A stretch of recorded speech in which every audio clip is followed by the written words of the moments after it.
ready? It's the Roundtable with me, Robert Bannon. Welcome to the Roundtable, everybody. My name is Robert Bannon. You're listening to us on Broadway World over here on the Broadway Podcast Network, iHeart, Spotify.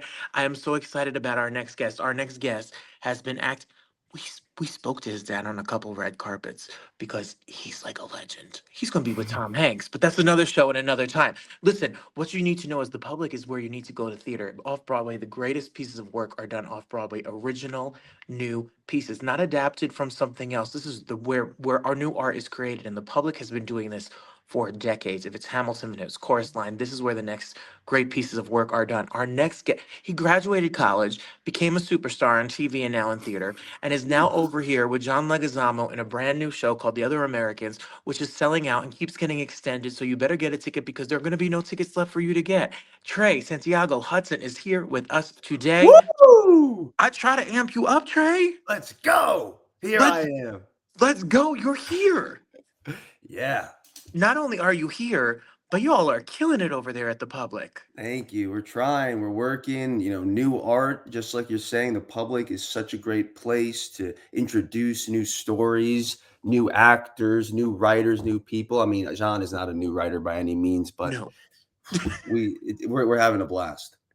So while we're talking, publictheater.org is where you can get your tickets. It's been extended to November 23rd, so you have a chance to see it. You may have heard of John Leguizamo, who wrote this. I mean, everyone in the world. I'm joking. We've all heard of him. His theater work, his Broadway work, his film work is legendary. How did this show come to you? Ooh, how did it come to me? So my father was involved with this for a while.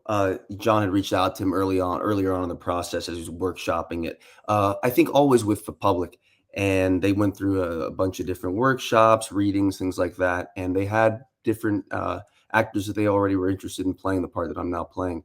But they were moving between, let's try this guy. Oh, let's try this guy. Or this person's available. This person's not. And eventually there was a reading they did where the person they had dropped out. And last minute, my dad called me and was like, hey, can you step in for this role today? And I did. And John really liked me. And I did it again. And I did it again. And I did it again. And eventually I was just attached to the project. It's the first time that I got that call from my dad. So I was like, I better not mess this one up. Here we go. And luckily, here we are. And here you are making your public theater debut. What does it mean? The history of that space is so iconic, and John's history in that space is very iconic. Yeah. And a lot of the shows that have come from there go on to be cultural milestones, literally. It's an artistic haven. So what does it mean for you to step on that stage every single night and be there? Yeah, it's pretty surreal. I've always wanted to work there. I always dreamed of working there. It's funny. I feel like when we are working on our art, we get so engrossed in it and what's happening that we don't even realize the significance of what we're doing. This play, I feel like it's taken over my life because theater's no joke. We do it every day, 2 times a day, sometimes. So it's just I need to stop and stay and stand and look up at that theater before I enter it to really take it in and say I'm doing this because I'm just it's like a machine. We're moving. But I feel so blessed and so lucky to be there. I love it. Look at people. I'm on the website right now, publictheater.org. There are certain shows that have not a seat left, so you need to get a ticket now. How do you describe the show? What do you say the show is about? Ooh, it's about so much. It's about family. It's about humans. It's about Latin people, Latin culture. It's about love. It's about betrayal. It's about mental health. It's about, I think the 2 biggest things is family and mental health. And what's amazing is that John wrote this play. There are not a lot of plays about Latin families. I can name them on one hand that have really, really done well or are done often. And he's not only written a really great family drama, but also is really talking about mental health. And that's not talked about enough either. So he's conquering these 2 big, big things at the same time, these big topics that it takes a lot of courage to write about and to perform. And so it's really important. I think this piece is just really, really important right now.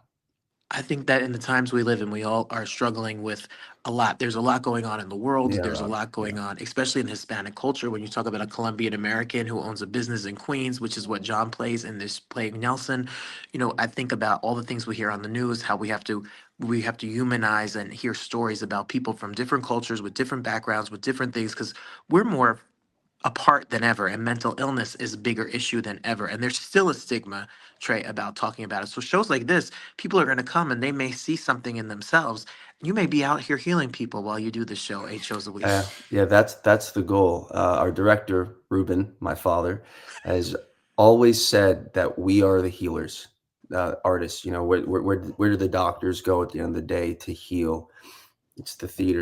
And the amount of people that say thank you after, I needed that. That was Yeah. important. That's what art's about. I want people to leave this show going, I needed that. That is important. So John, working with John, being on stage with John, and his energy and his incredible, he's quick and he's funny Yeah. and he's an incredible actor. He's a chameleon up there. What has it been like to be able to witness him, and what's it like to work with the playwright who also happens to star in the show? He's up there every night with you. Yeah, it's awesome because he's so open to anything, whether it's questions, whether it's trying new things. He keeps it fresh always. You never know what to expect. I mean, he's an improv genius, right? So he has that sort of like he's always doing something new. He's always the way he says it, the way he does it. He has a great instinct for keeping things fresh. So that's great. And then just like always encouraging me, always encouraging us to go deeper. Our director does the same. But it's, I'm always learning. I'm always learning from him and with him. It's so cool. Yeah. I love him. He's so incredible. He's such an incredible. If you have not seen him on stage, if you've not seen his one person shows, make sure you watch them. Make sure you get a ticket and come see him in this. Okay, let's get the elephant out of the room. I'm ready to talk about the director of this show. You know him better than anybody. I mean, you know him better than anybody, but I am sure, knowing the kind of actor he is and knowing the kind of studying you've done in terms of acting, that you go in there, and when you go in there, you're not the son, you're the actor that is there, and you're there to listen to the direction. Is it weird? Is it odd? How do you talk about it at home and say, like, look, tomorrow's the first day. Don't think you're getting special treatment, Trey. I'm coming in for it. What is it like behind the scenes? Uh, so I've grown up with this man, and he has taught me so much in life and in art. But this is the first time I'm able to be in the room with him and really, really learn what he's like as an artist, as a leader. And I, I've, I wish I'd done it sooner, honestly. As I was getting older and becoming my own actor, I would meet all these people who were mentees of his, and I would get jealous that it seemed like they knew more of what he was like as an artist than I did. So I'm really, really grateful to be in this room now and to learn from him and through him. But it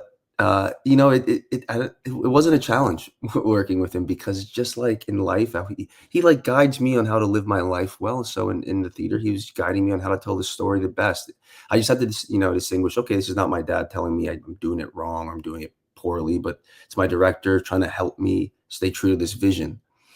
And I think honestly, we kind of had shorthand with a lot of it because I understand him. I know him well. He knows me well. We know how to talk to each other. So if anything, it was pretty seamless. It felt like to me. And I'm sure he's gonna. I mean, we could ask him soon. Maybe he'll pop on here when he's got his next show. But when you probably teach him and have taught him, growing up, him being a father and watching you grow up, the humanity that you have as a father, the humanity that you watch when you watch people grow in front of you, then that gets brought to the stage. And if you know his work, if it's his directing work like Jitney, or if Lackawanna Blues is one of the most brilliant pieces of writing and acting that has ever been done. He's a Tony winner. Mhm. And you get to go home and see the artist and the man behind the art. That's pretty cool. Right. That's exactly right. Yeah, growing up, we'd sit down at dinner every night as a family and talk about acting or directing or writing. And I thought that was normal until we'd have like friends come over for dinner and they'd be like, "Oh, you talk about this every night?" And we'd be like, oh yeah, we do. It's like, oh wow. Yeah. So it's my life. I grew up around this. I grew up I with get it. this. Look, well, my dad sells Christmas trees, so we talk a Oh, lot about Christmas. You know, that's lovely. Is he Santa Claus?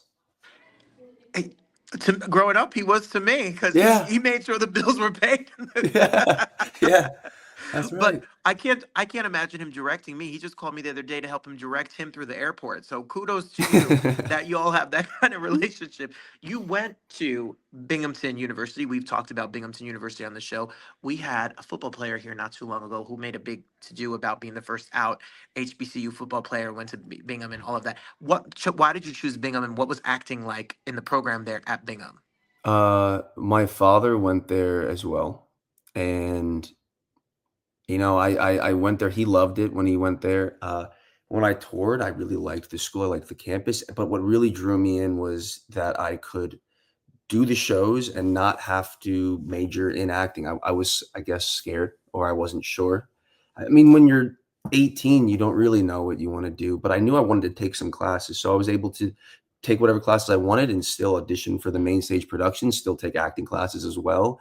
It's not a conservatory program, but it had incredible teachers that I'm so fortunate. A lot of them came, a couple of them have already come to see this show, and it's just so emotional seeing these people who, because I was a bit of a mess back then in college, beginning of college. I didn't know what I wanted to do, where I was going, and they just were so good, but they also saw this potential in me, and they didn't let me off the hook for a second. So when they're in the audience, I'm like, oh my God, oh God, okay, I gotta be so serious. I can't mess anything up. They're gonna catch me on everything. So it was more pressure than anyone else being in the audience. But yeah, and I'm currently just trying to bring attention to how good Binghamton's acting program is. I've gone back there. I've given I did a workshop there. I brought Ruben as well back, and I think people need to know because these teachers are phenomenal. I'm sitting here being nostalgic while you talk about this because when I went to acting school in New York, and my acting teacher came to my first production after school, and she left. She wouldn't wait to see me because I think she was nervous. She doesn't want to give feedback. She sent me a really nice email, but in that moment, I didn't care my parents were there. I didn't care my friends were there. I didn't care if my partner was there. It means so much when you share your heart within an acting class and that teacher comes to see you do work and you get Right. paid to do work. Like you feel like there's a part of you that is a part of the lineage of that program now, and you are. And the work you're doing is making all those acting teachers so proud. You're the student that they're going to tell the new generation came from their class is you, Trey. Thank you, Robert. Wow. I didn't even think of it like that. It's funny. So it's really nice to think of it like that. It's one of my castmates who plays my sister, Rebecca Jimenez. She said before this show that we did where my acting teacher was there, she said, hey guys, we always do a circle before we go on. And she said, hey, today, let's do this show for our younger selves, the ones who were performing in little, whatever, your middle school productions or your, like, let's do it for them because think about how proud they would be of us now. And I was thinking back to those acting classes at Binghamton where I was like, okay, let's try this out. And they were hard. I pushed through and I let judgment go and I learned how to just be free and just I learned techniques and I learned how to use my body and my voice. And I went back to that kid who was like, this is hard. Can I even do it? And then I thought of today, here I am, here I go. I'm at the public theater doing this wonderful play, and these teachers who really just made sure to try and get the best out of me are coming to see what I've done and what they've helped create. Yeah, yeah. That's super exciting. I'm excited for you. You've had a bunch of Robert, your television audio is a little messed up. I don't know why. I can't static. hear. I hear static. Yeah. Hold on. Let me see if I can fix We're just a mess. We're a mess. Hold on. Now did it stop? Okay. Hold up. My God. This has never happened straight, I swear. Okay, now. All right, let me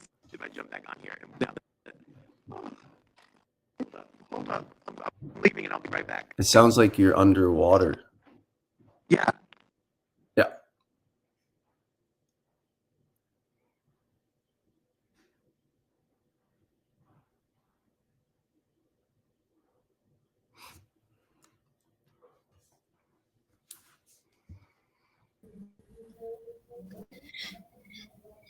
I Yeah, your voice. Wow, it was actually kind of a cool effect. But that happens every time I try to do it on my phone. I don't Huh. know why. It lasts for like 15 minutes, but if the Wi-Fi starts to cut out, I can't get because I teach during the day. So like this is Oh, during my lunch break.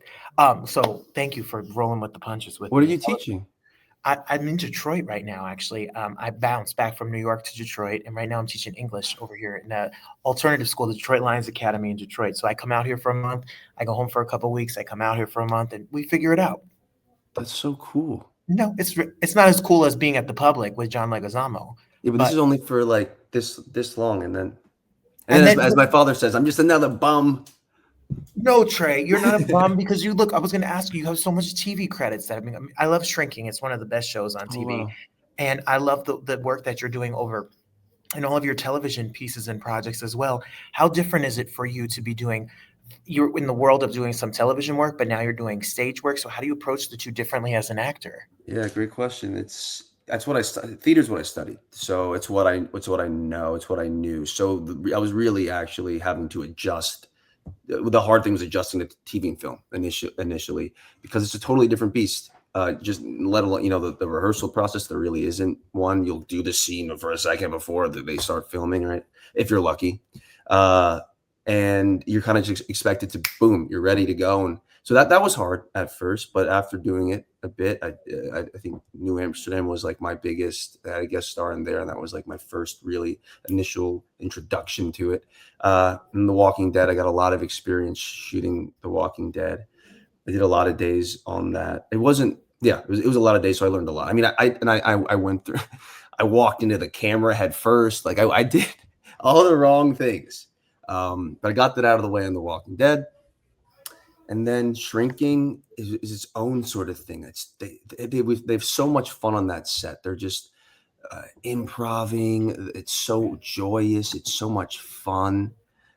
So then coming back now to theater, it was actually almost easy. It felt like I was like, this is what I studied. This is what I know. But what isn't easy is the schedule. Is the 8 shows, Saturday, Sunday, 2 shows each day. It's like, whoa, this is. I mean, and you're bringing it all, and then you're letting it go, and then you're bringing it all, and you're letting it go, and it's just. So that was the biggest adjustment. That has been the biggest adjustment for me. Yeah, that's a daily preparation. That is not just, I'm ready for the scene. You put the scene on film and then you go home. Like you got to get up tomorrow and later tonight and do this show night after night. And that is what makes theater so invigorating and what's so exciting because it's not just left for the screen. It's literally live and in person Yeah. every single night up there at the Public. That's so exciting and so hard. Yep. Yep. I'm excited for you. I want people to follow you. They could follow you. It's your name, and we're gonna put the link below us. You can get your tickets. You got to get your tickets to see the show this November, or October, or whenever you can get a ticket because it's now extended. So that's gonna keep running and going until November 23rd. And I'm telling you, they have tickets. Everybody, you can get tickets for less than $100. Some seats are even less than $60. So they're gonna try to make it accessible so you can find a ticket and go see this show. This is not the last time you're going to see Trey Santiago-Hudson. He's going to be, I don't know, whatever he wants to be, a TV regular, a movie star, a Broadway star, a director, whatever Trey wants to do, everybody, he's going to do it. And we've got him here. And then Thank you, soon he will Robert. say, I'm too busy to do your show. I don't even remember doing it. I'm never. No, That's what's going to happen, Trey. no, I'm coming back. This is so much fun. I'm coming back. And when I come back, there are going to be no technical issues. It's going to be like magical. It's going to be seamless. And we're going to be like, wow, all the bad juju is gone from the first one. Oh. He's putting a lot of eggs in this Roundtable basket. I'm old, Trey. I don't even know how to work a computer. I don't even know how this works. I don't even know where you are. Yeah. So Sure. that's a lot Okay. of pressure. You're right. When we come back, I'm going to be home with good expensive Wi-Fi, with good computer equipment. He's going to be so impressed. He's going to be like, I feel like this is the most professional interview I've ever done. But what I we lack promise I'm coming back.